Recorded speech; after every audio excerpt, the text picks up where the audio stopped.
Eddie Barclay a marqué le monde de la musique pendant presque 50 ans, et ce samedi 13 mai signe le 18e anniversaire de sa mort. Dire que cet homme était le monstre sacré de l'industrie musicale française est un doux euphémisme.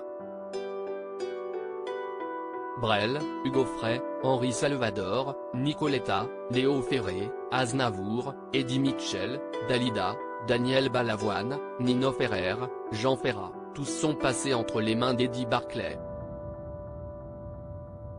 Ce qui a aussi caractérisé celui qui était surnommé l'empereur du micro-sillon, c'était ses soirées blanches sur la Côte d'Azur, et ses 8 mariages.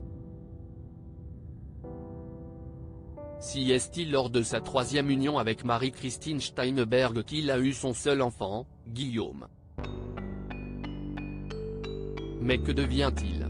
Désormais, Guillaume Barclay a 55 ans, et est photographe spécialisé dans la fibre optique, à Nice. Et si le père de famille vit désormais sur la Côte d'Azur, cher au cœur de son père, ça n'a pas toujours été le cas.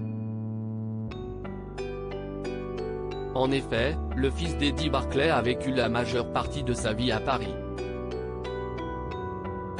Les stars rendent hommage à Eddie Barclay assuré la relève né à l'aube des années 1970, le photographe a donc eu le privilège d'assister aux innombrables soirées immaculées qu'organisait son père.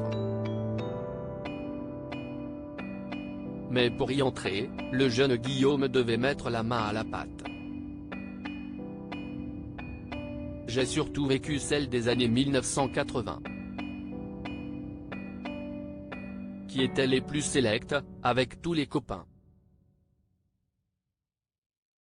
Moi, j'aidais à l'organisation. Une année, j'ai même fait le parking. Je me souviens d'y avoir vu Balavoine, Eddie Mitchell, Henri Salvador, Dalida. Se rappelait-il pour Nice Matin. À l'été 2013, le fils du prodige avait d'ailleurs pris la relève, en organisant une soirée blanche, en marge d'une exposition de photos en hommage au roi des soirées tropéziennes, au Bifort, à Monaco. Mon père aimait réunir les gens et disait que le blanc allait bien à tout le monde. Les plus grands chefs du monde sont venus aux soirées blanches, ainsi que des musiciens hors normes. Avait-il conclu auprès du journal niçois.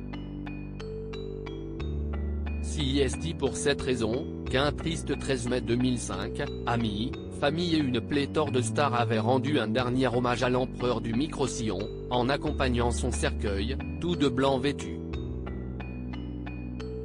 Article écrit en collaboration avec 6 médias. Crédit photo, Franz Chavaroche Nice Matin.